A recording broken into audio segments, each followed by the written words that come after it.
Hello,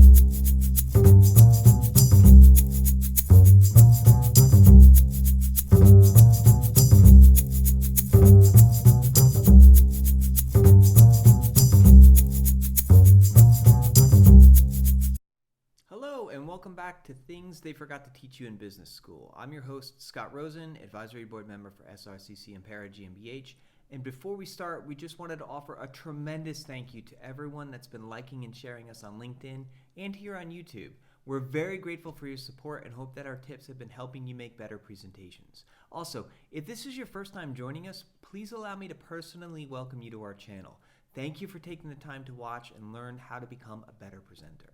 Now, have you ever been to a meeting or a conference where someone runs over their allotted time to speak? You know what I'm talking about. The person who was given 10 minutes to discuss their topic, but instead takes half an hour or more out of everyone's day just to get a few minor points across. What's worse is that they don't even have important things to say. They just go on and on and on. Alone or part of a group, it's frustrating for everyone that's involved. And not to mention, it's a huge time sink. Well, today's episode is going to help eradicate this problem so that you know what to do when you or your group start to show these symptoms of this particular issue.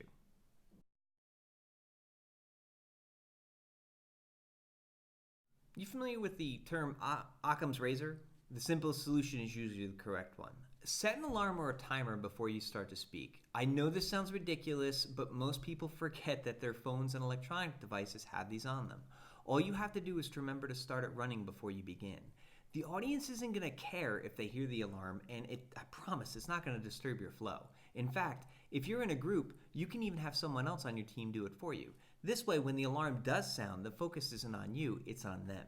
With practice, they can even give you hand signals from the crowd to help you stay on time. If you're prone to missing these, though, have them hold up a notebook or a large piece of paper and wave it so they can get your attention. This will be your cue to stop. When you're out there alone, or if you're having to go by yourself, you can even have a friendly member of the audience do it for you. Preferably a little bit near the back, but they can help you out in a pinch.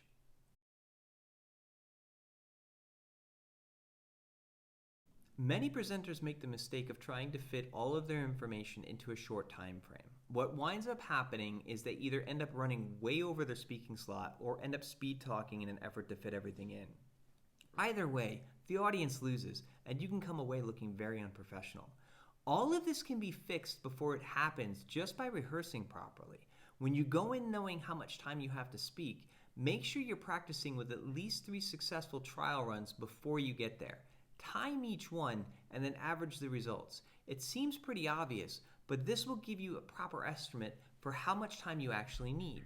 You can allocate yourself additional time if you tend to be nervous when you're presenting. So what that means is that you may have to cut a point or two from your agenda in order to compensate. For group work, you need to rehearse together with at least 3 trial runs. If any of you find that you're running over, you should adjust your agenda and rehearse again. For group work, at least 10% of your time should be allocated towards Q&A. This is especially true when you are forced to cut your agenda and go high level.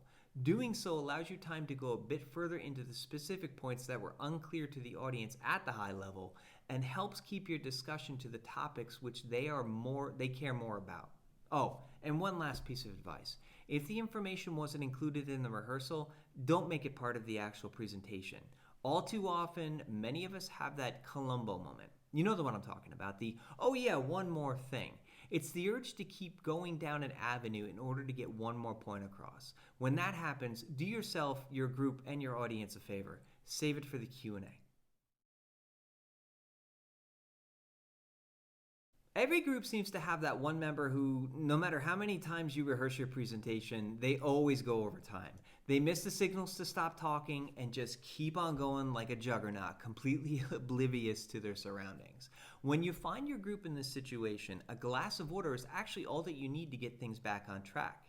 It's important that you talk about this and plan this next tip with your team before your group begins speaking, though.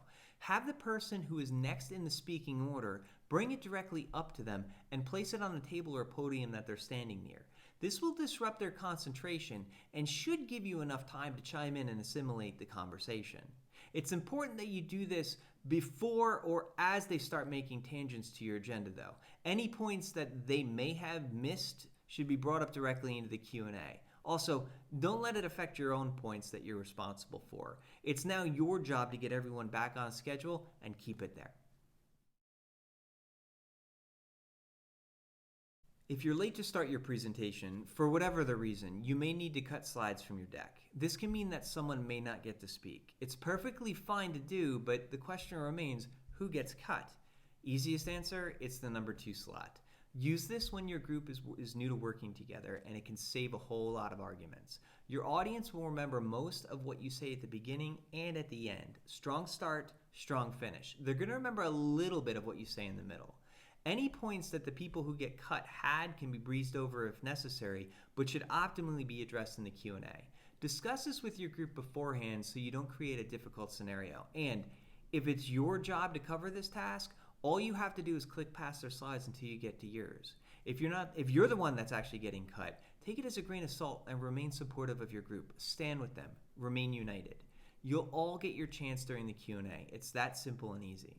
The more complicated and arguably elegant way to do this is to have everyone prepare a slide or two which can be skipped over. Have the decision made ahead of time, and just make sure that your group is able to run the transition between the different speakers using both slides so that you can ensure smooth handoffs and passing of the baton between speakers. These are strict rules, but effective tactics, and they can really save your presentation from running over. So there you have it.